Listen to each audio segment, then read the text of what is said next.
This is the Urban Network Marketer here. And basically, I wanted to talk to you about me, a little bit about myself, and the reason why I became an entrepreneur slash network marketer slash boss slash do my own thing. And the reason why I did so is because kind of like a rock and a hard place, per se. You know, I never did well in school. I never did, I was a street person, but at the same time I wasn't, because I really didn't agree with some of the rules to that street. You know, you had to hurt someone to look like you. You know, you had to, it was all about hurting somebody. And I wasn't with that. I wasn't with that at all, because, we came here to build. I was always different. So I really didn't fit in the streets. I really didn't fit in school because I was a gifted visual. And at that time, they didn't have anything for me. At that time, well, basically they considered that dyslexia.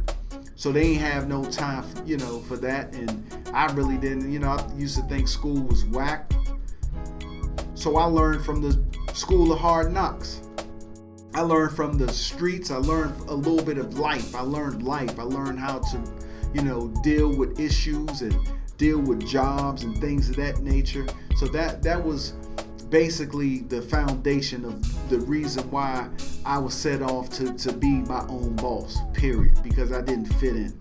Always had entrepreneurship in me because my father was an entrepreneur. You know what I mean? Like my family on my father's side, they own a cement company. Like an unfair advantage that I had, because I used to go to work in the summertime with my father and his brothers. And it was like a family thing, but it made me feel good being a young guy. He taking me out to work, and I had to, pouring cement and things of that nature. But I also saw his name on his checks. Saturday he'll go to the bank and pull out big money to pay his workers. So I really thank my father for that, because that brought up the spark of entrepreneurship in me. I knew that I needed something more in life. So gifted that I figured like I had to do something. I was put here to do much more than what the society has portrayed me to be. You know what I mean? I was put here to do much more than that. A lot of people, they worked for somebody, get a job, which is good. I'm not knocking people to get a job. I always was thinking like an entrepreneur. It's be so bad, you take these different jobs. I've been on jobs. I know what it's like to be, some of these 9-to-5 jobs are like modern day slavery. And I couldn't understand that. It was like I was in the twilight zone, because I'm at a job where people was getting treated like shit. People was getting treated like slaves. Like you had to, you can't take a day off of work. You in a cubby. The people that hire you do not like you at all. Like I'm seeing this, the boss, the owner of the company saying, didn't I feed you again? Going to job functions, and they saying, didn't I already feed you? Like you some type of man.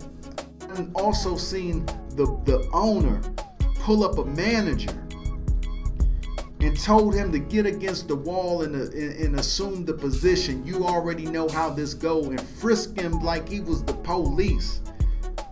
And this guy didn't do anything because this guy needed his job. He didn't say anything. Always about the money. It's about living the good life. It's about time. I'm at a job where I work bell to bell. I never saw the summertime. One year I did not see the summer really. I worked so much. And I was coming there, it was making me angry. I had negativity. I'm dealing with people that it was so, some of these people that was so slave minded, like it was such cutthroat. It was like I was at a war zone every time I went to work. The co-workers lie on you and talk about you and cheat and the owners and the people of the company don't like you, and you just look, you don't have no authority, and you can't go and take a break, and they really disrespect you like you're nothing. And I'm like, is this life all for the money? I'm like, I can do better by myself. So I was on that journey. You can't put me inside a box. You can't tell me what you think that I'm going to be. I'm not going to be what you think that I should be, because I don't match the status quo like you think I should. You know what I mean? Like, you can't put me in a box. So I started my own journey, and it was a hard journey. The thing about my journey is, and one thing that I can say, you always have to have a strong nucleus. My wife was the nucleus. She was the one that was like, you know what? We're going to go ahead and do our own thing. We're going to make our own lives, and we're going to do our own business. And that was the support, because we were both on that same page. And a lot of people don't have that support. You know what I mean? So it was good to start this entrepreneurship with someone you love, and then someone you can build with. So I've been doing this for about 6-7 years now. And it's funny that once you want to do your own thing, and once you want to be your own boss, like you should be in this life, and make your own way to have the good life, you have so much resistance. You have so many, it's crazy, because you have so many people that's gonna doubt you. You got so many people that thinks that's a joke. Like, it's crazy. Like, why is that a joke? Because I want to be a better me.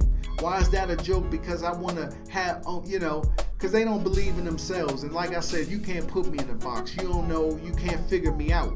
And that's the whole thing. I'm my own boss. One of the business that I have, I was able to help.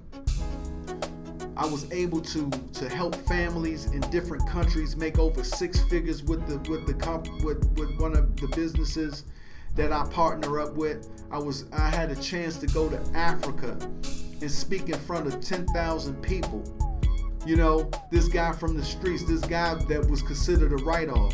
I was able to organize a breast cancer event in the mall in Washington, D.C. that was very successful.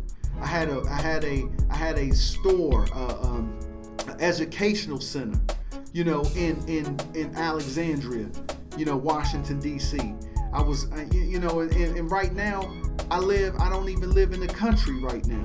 So what I'm saying is, the reason why I'm doing this is because I'm going to help you, the people in the urban community. And like I said, it doesn't necessarily mean that you need to be black. It's Asian urbans out there. It's Latino urbans. It's even Indian urbans, Middle Eastern, and it's even European urbans. Urban people out there. You know what I mean? You can make it too. Bring inspiration to you that you can do it. You don't have to speak corporate. You can be your own boss. You can be your own communicator, and we can talk like we're in the basement somewhere. But I'm gonna teach you the strategies. See, I'm gonna teach you the strategies that you need to be online, because like I said, I went to school of hard knocks. I had trials and tribulations throughout my 6 years, and what I failed in, and what I achieved in, and what I'm still learning at this time. You can make it too. If you're tired of your job, if you had a story like me, that 9 to 5, if you have always know that you was an entrepreneur at heart, then this is for you. I'm gonna teach you how to do it online. I'm gonna teach you how to do even if you have a brick and mortar business, I'm gonna teach you the tricks on how to promote your business online and things of that nature. So this is my story.